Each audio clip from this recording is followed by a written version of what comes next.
Neste vídeo vamos falar sobre um tema de finanças empresariais. Vamos falar sobre o indicador estatístico denominado beta, ou simplesmente beta. Trata-se de um indicador que mede as variações de uma determinada ação ou conjunto de ações de uma empresa face às variações de um mercado de referência. Mas antes quero começar por lhe agradecer muito o facto de estar a visualizar este vídeo. Sejam muito bem-vindos à Certform, Escola de Formação Prática. Eu chamo Miguel Fragoso, sou economista e contabilista certificado e formador nas áreas da contabilidade, fiscalidade e finanças empresariais. Finanças empresariais é uma matéria que na Certform desenvolvemos em vários dos nossos cursos práticos e cursos de especialização. Pode, através do site da Certform, em certform.pt, na área de e-learning e live streaming, aceder a toda a oferta formativa que atualmente disponibilizamos. Em e-learning, na plataforma e-learning 24/7, 24 horas por dia, 7 dias por semana disponível.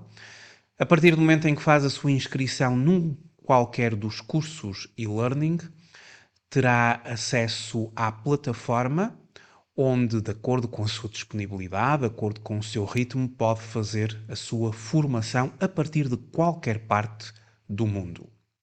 Também em live streaming, ou seja, com sessões síncronas, em tempo real. Existe uma data de início para cada um dos cursos, live streaming, e para ter acesso ao nosso calendário de formação, pode, por exemplo, aceder a um dos cursos live streaming, nomeadamente ao Mini MBA em Gestão Financeira e Contabilidade Empresarial, e em cada um dos cursos temos a sua data de início. O Mini MBA em Gestão Financeira e Contabilidade Empresarial, por exemplo, vai iniciar no próximo dia 22 de setembro e decorre às quintas-feiras, das 19 às 23 horas. E neste curso nós damos precisamente esta e outras matérias. O coeficiente beta ele é usado, por exemplo, no modelo CAPM, que é o modelo para determinação do custo do capital próprio de uma empresa. Mas o que é que vem a ser o beta? Como eu já disse, o beta é um indicador estatístico que mede as variações de um determinado título, de uma ação, ou um conjunto de ações de uma empresa face às variações no mercado, num mercado de referência. Ou seja, o beta ele avalia a sensibilidade da ação à rendibilidade do mercado. O coeficiente beta depende da correlação entre o título ou a ação e o mercado e a relação entre os desvios padrões do título e do mercado. Mas vamos ver através de um exemplo. Vejamos o seguinte gráfico que nos indica efetivamente o uso do indicador beta. Este beta que se trata de estudarmos o quanto as nossas ações, as ações da nossa empresa, variam face às variações do mercado, nós aqui podemos referir que quando este indicador beta é 1, nós verificamos que sempre que o mercado se move, o título, a ação, também se move, mas move-se na mesma direção e numa proporção constante e igual à do mercado. Já se o beta for, por exemplo, inferior a 1, e aqui neste gráfico temos aqui o beta inferior a 1, o que significa que o nível de risco diminui. Por exemplo, um beta inferior a 1, um beta de 0,89, significa que a variações de 1% do rendimento do mercado corresponde a uma variação no mesmo sentido de 0,89% nas ações da empresa. Já um beta superior a 1, o que envolve um risco maior da empresa, apresenta, isto significa que para um beta superior a 1, uma empresa, as ações da empresa, sempre que o mercado se move, a ação move-se no mesmo sentido, numa proporção constante e superior. O beta, ele pode ser um beta alavancado ou um beta desalavancado. Nós sabemos que as empresas, elas financiam os seus ativos a partir de capitais próprios e de capitais alheios. A equação fundamental do balanço diz-nos que o ativo é igual ao capital próprio mais o capital alheio, ou o ativo é igual ao capital próprio mais o passivo, ou a dívida. Para financiar o ativo, recorremos a capitais próprios, ou a capitais alheios, ou a um mix de ambos, capitais próprios e capitais alheios. Uma empresa que, para financiar o ativo, apenas recorre a capital próprio, significa que não recorre a dívida. E trata-se de uma empresa desalavancada. Alavancagem é o recurso à dívida. Logo, a empresa que recorre a capital alheio recorre à denominada alavancagem, o recurso à dívida. Por isso, também o próprio beta pode ser um beta alavancado ou um beta desalavancado. O beta alavancado, o cálculo calcula o risco de uma estrutura de capital composta por capital próprio e por recurso à dívida. Portanto, o chamado capital alheio, que deriva em alavancagem. Um beta desalavancado calcula o risco com uma estrutura de capital que não inclui dívida, ou seja, inclui apenas capitais próprios. Existe uma equação, a chamada equação de Amada. Ela foi desenvolvida por Robert Amada, que foi professor de finanças na Universidade de Chicago. Esta equação surge pela primeira vez no Journal of Finance em maio de 1972. E trata-se de uma equação a partir da qual nós obtemos o beta alavancado ou o beta desalavancado, conforme resolvamos a equação em ordem à incógnita. Por exemplo, o beta alavancado será igual ao beta desalavancado multiplicando por 1 mais aquilo a que se denomina alíquota tributária, ou seja, 1 menos a taxa de imposto, multiplicada pela dívida sobre o capital próprio. Aqui debt sobre equity. Se resolvermos esta equação em ordem ao beta desalavancado, será igual ao beta alavancado a dividir por 1 mais a alíquota tributária, mais uma vez 1 menos a taxa de imposto, vezes a dívida sobre o capital próprio, ou o capital alheio sobre o capital próprio. A partir de uma destas equações, nós calculamos ou o beta alavancado ou beta desalavancado. Alavancado com recurso, a empresa recorre a capital alheio, a dívida. O desalavancado quando a empresa apenas baseia a sua estrutura em capitais próprios. Vamos resolver uma questão de um exame que nos diz que se baseia no seguinte. O beta da empresa SN, totalmente financiado por capital próprio, portanto é desalavancado, é de 0,89. A empresa TN, portanto outra empresa, opera no mesmo setor e tem o mesmo modelo de negócio que a SN, com exceção do capital próprio, representar 75% do capital alheio. Ou seja, esta empresa ela recorre tanto a capitais próprios como a capitais alheios.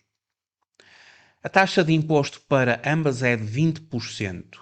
Na base destes dados, qual o beta da TN?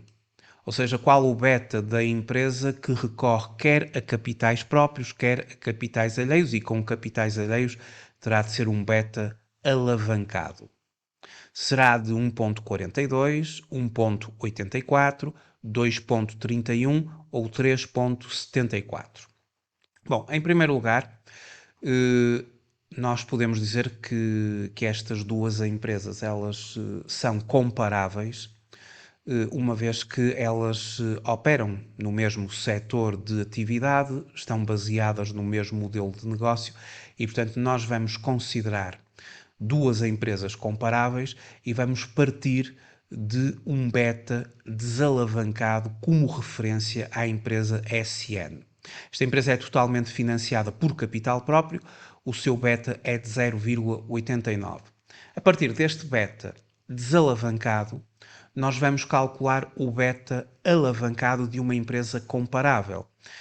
E para fazermos esse mesmo cálculo, nós utilizamos a tal equação de Amada, que mediante uma série de pressupostos podemos obter o beta alavancado a partir da equação em que vamos usar o beta desalavancado vezes 1 mais a alíquota tributária vezes a dívida sobre o capital próprio da empresa.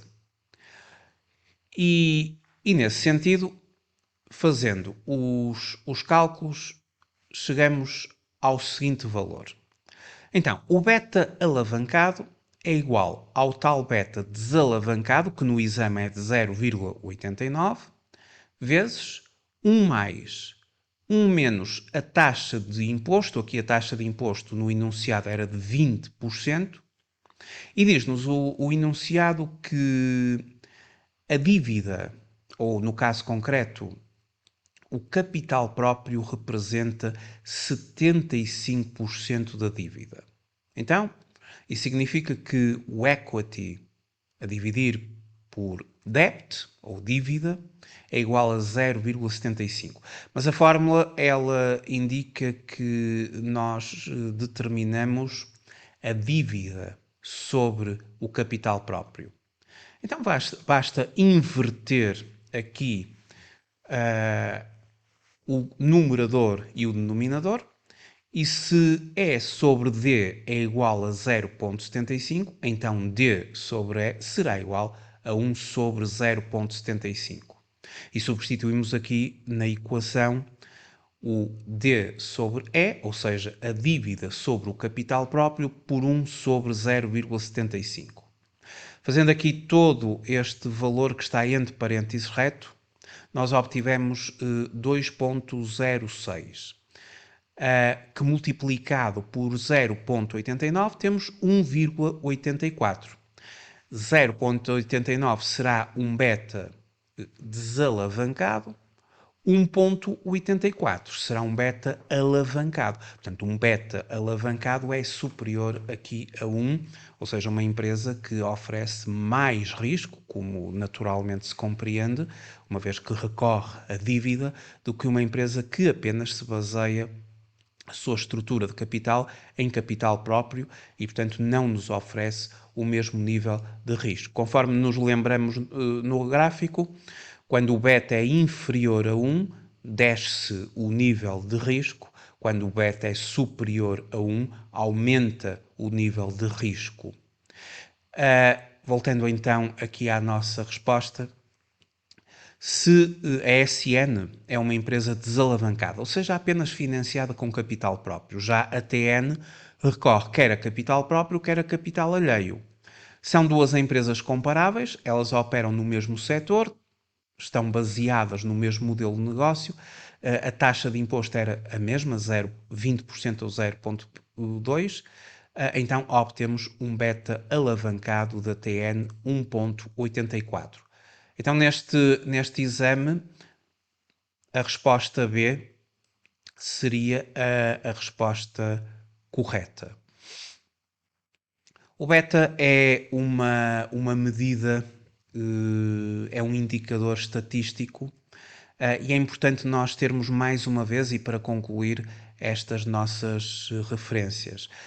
Se o beta for igual a 1, e nós visualizamos aqui no gráfico um beta rigorosamente igual a 1, neste caso é um indicador estatístico que mede, neste caso de beta igual a 1, nós verificamos que sempre que o mercado se move, a ação também se move na mesma direção e numa proporção constante. É igual à do mercado. Ou seja, quando o mercado aumenta ou diminui 1, a nossa ação igualmente aumenta ou diminui 1. Um beta inferior a 1, por exemplo, aquele que nós temos aqui da empresa desalavancada, 0,89, significa que para variações de 1% do rendimento do mercado, corresponde a uma variação no mesmo sentido, ou seja, para cima ou para baixo, de 0,89% na ação, no ativo ou nas ações da empresa. Isto significa que as ações elas vão subir menos ou vão descer menos do que o movimento do mercado. Isto, claro, gera um risco menor relativamente ao investimento nesta empresa. Uma empresa com um beta inferior a 1 apresenta um risco menor em relação a uma empresa com um beta superior a 1. Uma empresa ou uma ação com um beta superior a 1, isto significa que quando o mercado se move, a empresa, no mesmo sentido, ou seja, para cima ou para baixo, move-se mais do que o próprio mercado. Ou seja, se as ações, se o mercado cresce, a nossa empresa cresce mais do que o próprio mercado. Se o mercado decresce, desce, perde valor, a nossa empresa perde mais valor do que o próprio mercado. Portanto, há sempre uma variação no mesmo sentido, numa proporção constante e superior. Isso é algo que nós utilizamos, este beta, no modelo CAPM, que é o Capital Asset Pricing Model, que é um modelo muito utilizado para nós determinarmos o custo do capital próprio, que é o custo de capital próprio é usado como uma taxa de desconto, como uma taxa de atualização em projetos financiados pela via dos capitais próprios, ou quando, por exemplo, estamos a fazer uma avaliação de empresas, valuation, na base do free cash flow to equity, ou seja, na base do acionista. Muito obrigado por ter assistido a este vídeo. Até uma próxima oportunidade. Até breve.